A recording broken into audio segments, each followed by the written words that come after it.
Risk management, identifying faults really, okay. It's a little bit more than identifying faults, but holy, that's what it is.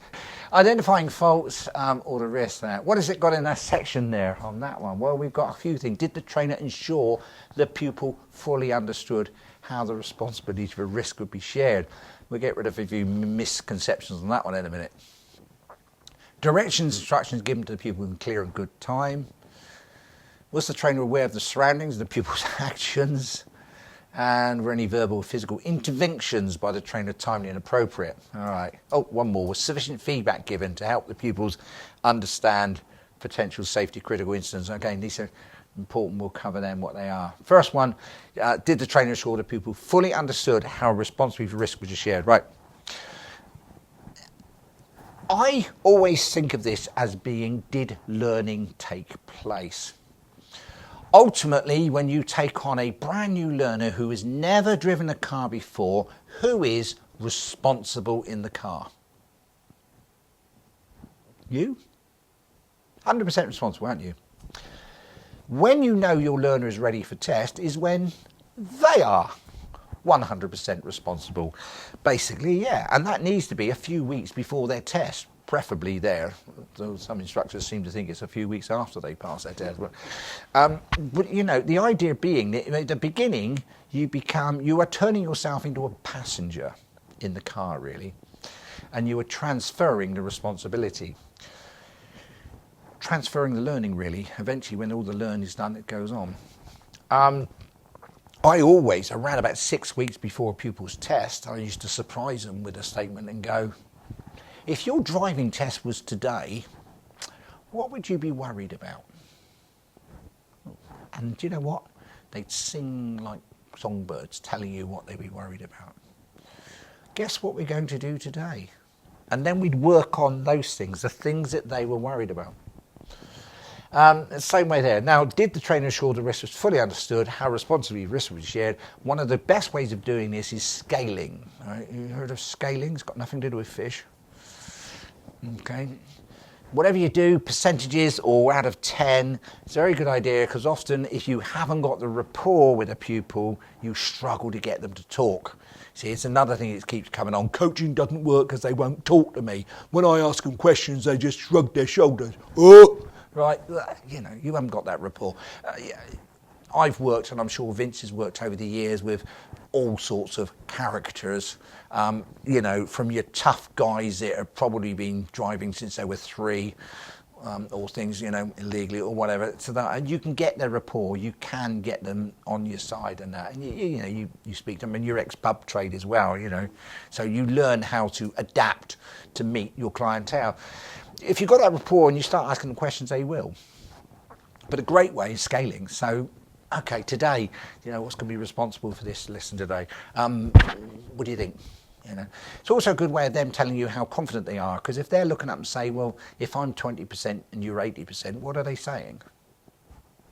They're saying they're not very confident. And if they're saying they're 80% and you're 20%, what are they saying? That they're overconfident. No, that they could be very confident, but you do have to watch out. You do learn your clientele, you do learn your pupils who are, yeah, okay. But they may be very, very confident, whatever. But we do need to make sure the risk is shared. This does not mean that you must tell them that there are dual controls fitted in the car. It does mean that you could tell them there are dual controls fitted in the car. This is what happened on the internet, on the Facebook and that. Somebody went in and took a novice learner on their driving test and did not explain about the responsibility of risk would be shared and failed the test because of partly to do with this. The examiner at the end of the test said, well, you could have talked to me about the dual controls. For example, the instructor went onto Facebook, onto a forum and said, you've got to tell the instructor about the pupil about that. At which everybody started going on outrage, or what if your pupil's near a test? It doesn't matter, you've got to tell them you've got dual controls in the car. Yeah, it doesn't mean that. The examiner was giving an example of what the instructor could have talked about. Okay, it may have been a good idea to mention dual controls considering the learner. I wasn't in the car, I don't know, but the examiner was. So remember, these examiners have all passed the Part 3 test to a much higher degree than we have to do them. You know, they have to do this at Cardington. They have to sit there. They have to get a grade A in all subjects. They have to do many of them, etc. People don't realise that. So it's about, you know, was the responsibility for the risk shared, etc., on that there. If you're doing junctions, you know, you just find out a degree where that is. Obviously, if it's a novice subject, and let's take this, go back to my drawing here. We're doing the turn in the road, okay? And we've never done roundabouts. But unfortunately, there's a roundabout in the way. How are we going to get to our place with a roundabout with a learner? You could drive them. You could take them through the roundabout yourself. I mean, that's another way, depending on the pupil's level of confidence. If they've done junctions, you can think they can cope with it within a prompt, etc., then you could do it, etc. Remember, it's client-led. You can't tell them, you can't do that. No! You know, you can't, you know. But yeah, guide them all the way through, etc. You could do. And you know, what we would do, yeah. You don't need to use this as part of the lesson, because then you're possibly going to be into other territory of, was the pupil really ready for that, you know? And what's the task, man? You're going to overload your pupil. One bite at a time. This is the bite you're chosen to use. It may change there, because maybe they've done meeting traffic before, and now meeting traffic goes wrong a bit further on. So you may have to change objectives there. But yeah, my favourite would be to guide them through. Ask them, what do you want to do? Do you want me to guide you through? No, David, please, can you drive me through it? Yeah, no problem at all. I'll drive you through it. Yep. It's up to them. It depends on the level, etc. What's the next one here? Okay. Directions given, good time, pupil clear. There are guidelines on directions in ADI1 or DTE-1, etc., which are downloadable off the internet. But one of the things we used to use as an old phrase, and I don't like using lots of different phrases, but there was one called ADI. You should remember that, because you all would like to become ADIs, which stood for alert, direct, and identify. We should all be following the same method of giving instruction to our learner. At the end of the road, I would like you to turn to the left next to the pillar box, or the next road, things like that. At the roundabout, I would like you to take the third exit, or turn right, taking the third exit, sort of thing. Yeah, and we should keep those followed things. Again, I've seen posts which say, why do examiners not use the same terminology as instructors? They're not helping the pupils at all. And yet there is a manual and a guideline that tells us what we should be doing, and the examiners will use that guideline. It is instructors who deviate. Hang a left at the next junction, all these other things, really, you know, not acceptable. You hear them, etc. And I know there are colloquialisms, etc., particularly if you're down here in Cornwall. We have them. The classic one, of course, is, at the roundabout ahead, I'd like you to turn to the left, right? Sorry, which way do you want me to go? You mentioned ahead, left and right. No, it was a saying I had to stop doing, right? Okay, but at the roundabout ahead, I'd like you to turn to the left, right? Okay. At the roundabout ahead, well, do we need to say the roundabout ahead? Let's face it, it is ahead, isn't it? Not behind us, so we can forget about the ahead. Okay, at the roundabout, I'd like you to turn left. We can't use the right. Okay, I think they use it in Somerset as well. I use the Somerset word in Cornwall. But yeah, so using the same terminology, etc. And it should always be the same. The turn in the road. You've noticed I keep calling it the turn in the road, yes? A lot of people hear it called a 3-point turn. All right. When was it ever called a 3-point turn by the DVSA? Never. It was a turn in the road. Now, generally, examiners have heard it called a 3-point turn, and they've given up challenging it, etc., and they just, yeah, whatever, you know. I'd like you to turn the vehicle around in the road, please, using the forward and reverse gears, and the pupil goes, I don't know what you mean. A 3-point turn, oh, yeah. And that's when the instructor says, why don't examiners call it its proper name, a 3-point turn? Because it never was, etc. However, I sat in the back of an exam with a novice examiner who was being tested himself, and I was also in the vehicle. The examiner was a little nervous because he was being inspected. And the pupil looked up and the examiner said, "I would like you to turn the vehicle round in the road, please, using the forward and reverse gears." And the pupil said, "What? Turn the vehicle round, please, using the forward and reverse gears." I don't know what you mean. You need to be able to turn the vehicle round in the road. You would have done this manoeuvre with your instructor. Okay. The pupil then just drove off up the road and did a U-E in the mouth of a road and turned back round again. Failed, etc. Hang on, turning the road's not part of the test now, is it? We don't need to teach it anymore, do we? Do we? Why? He says. You're absolutely right. We have got a girl who came to us down in Cornwall, and her dad expressly told the instructor, "I do not want you teaching them the turn in the road or any other things that are not part of the driving test. Do not waste our money." The pupil got on the driving test. The examiner said, "At the end of the road, turn left," and couldn't believe what we saw. The road was closed. Didn't know it was closed. The examiner asked the pupil to turn the vehicle round in the road, and the pupil could not do it and made such a pig's ear of it, they failed their driving test. There is a God. So, yeah, it is a skill which we need. If you've got the right rapport with your pupil, again, dad may look up and say, and mum may look up and say, no, but you ask your pupil, would you like to learn it? Would it be useful ever?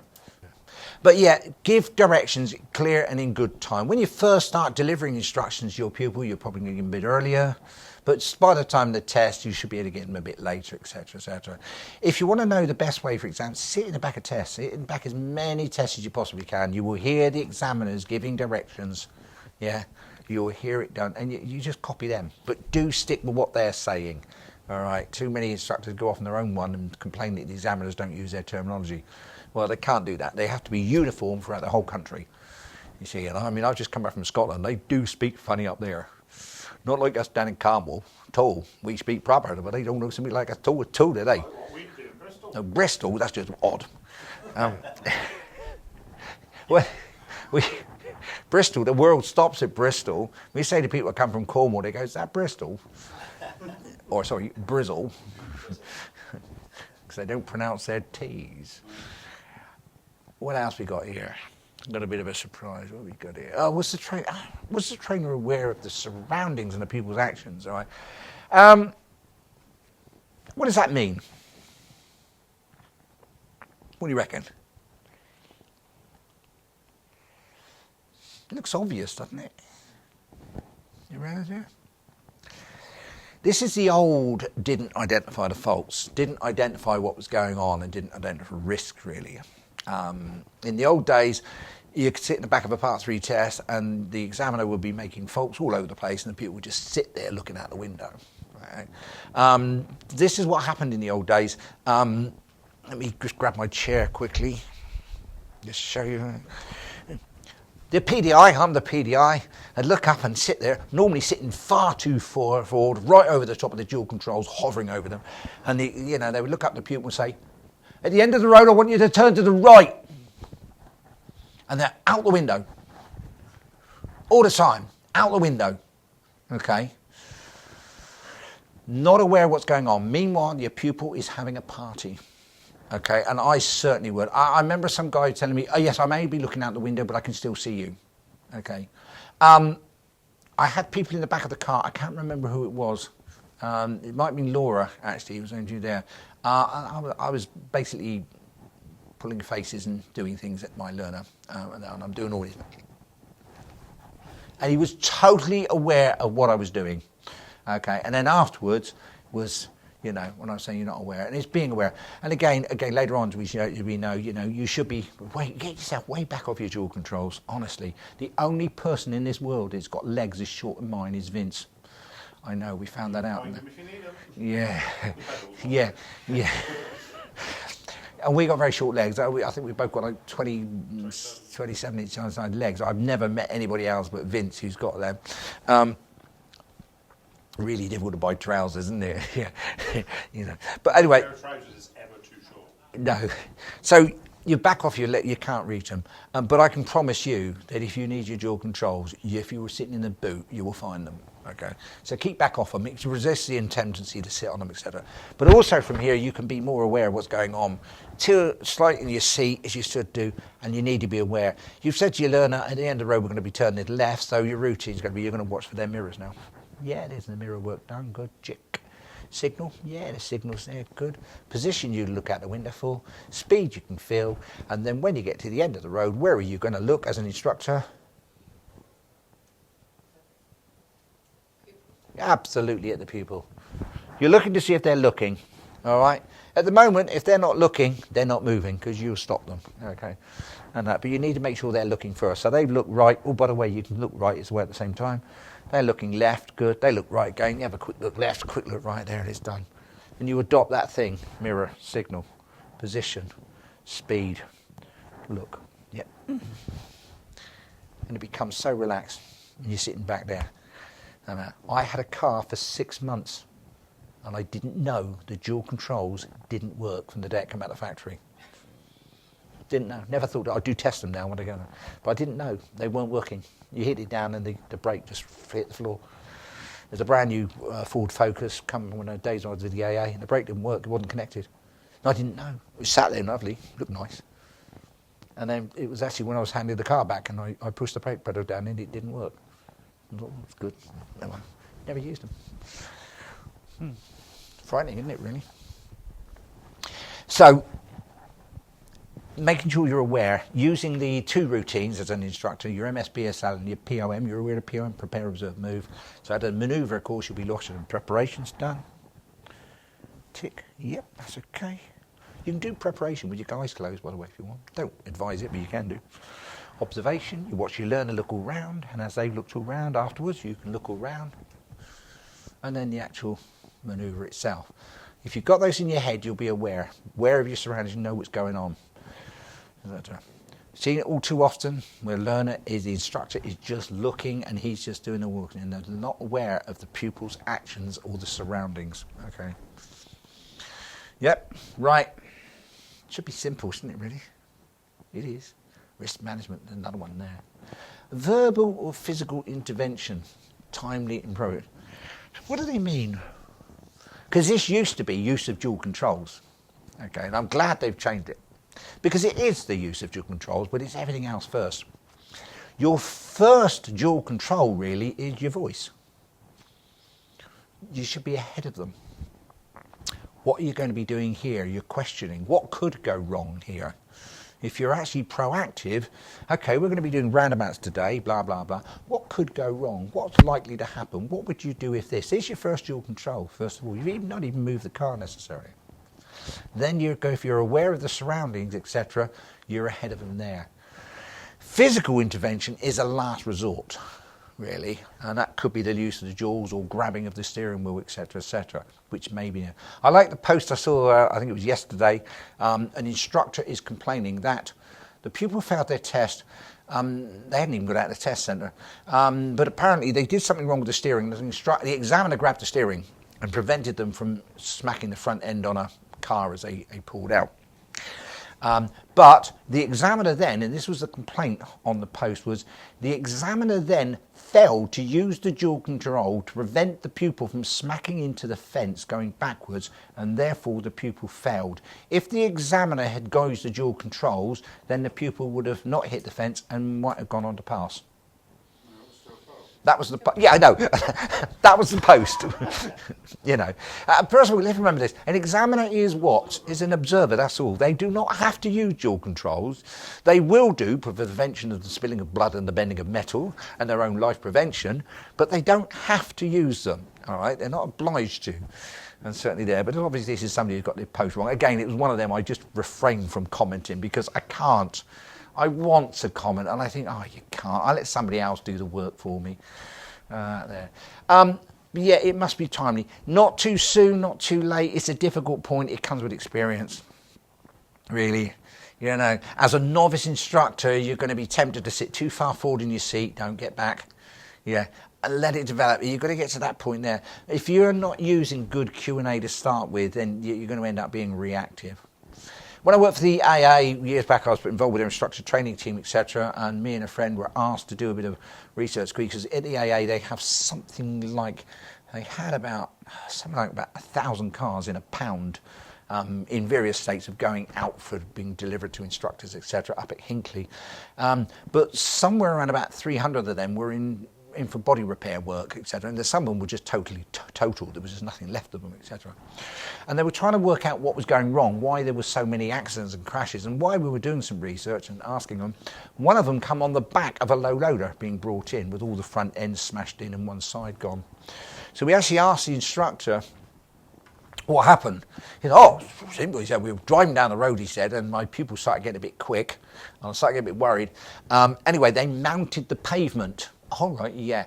They then hit a bollard. The bollard fell over and they carried on going down through a shopping arcade until they hit a door.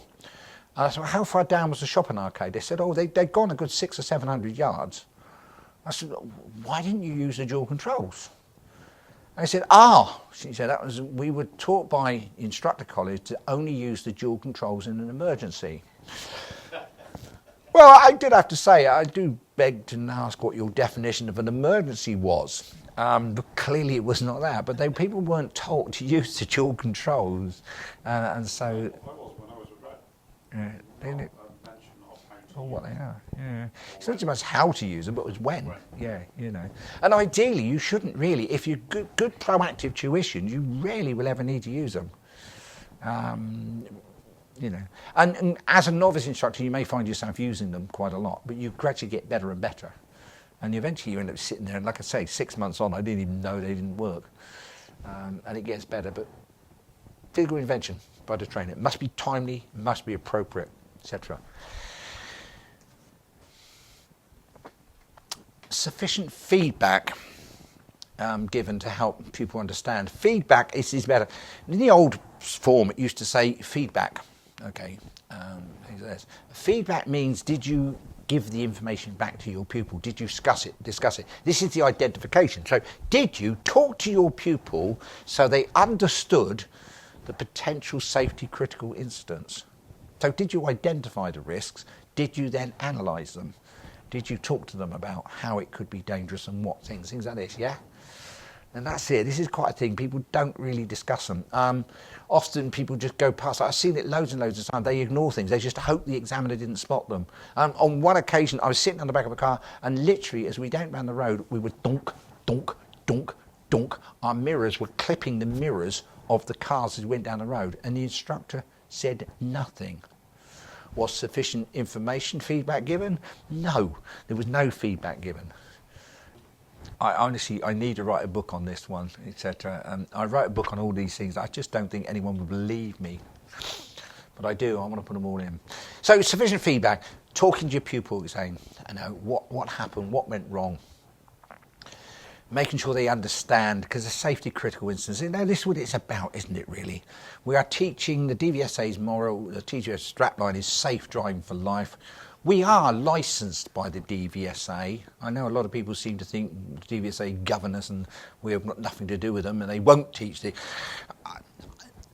There was a post not so long ago and it asked the instructors, when was the last time you read a copy of the highway code cover to cover? And I thought, I put a response on this one because I thought, well, highway code, not being funny, is not a book that you would read cover to cover, no more than you'd read an Encyclopedia Britannia or a dictionary from cover to cover. It's a reference book to be dipped into and used. However, at the point of my making this comment, there are 33 previous comments already on there to the tune of, I haven't looked at the highway code since I did my L test in 1988. I've never used the highway code, it's a load of rubbish, etc., etc. And bear in mind, this is a forum for driving instructors. They are not using the highway code. They don't believe in it. They don't believe in driving essential skills, etc., etc. And yet we are teaching the DVSA way. I wonder why this pass rate's so low on driving tests. Don't know. Yeah, so we are teaching their rules. We really need to use the books. That's what we're there for, you know. Hey, I like the other one. What other industry, has to sit a free test every 4 years in order to keep their licence, What other industry? Hell of a lot. Nurses and doctors do, don't they? Yeah, I suppose they do. Oh, hang on, lorry drivers do, don't they, as well? Yeah, dentists. In fact, you'd be hard pushed to find any organisation that doesn't have some sort of review procedure where you've got to do some sort of test, isn't it? Most of them. Pub trade you have to. Yeah, pub trade you have to do, your licensing rules, etc., etc. You know, most trades you have to, etc. So, there it is.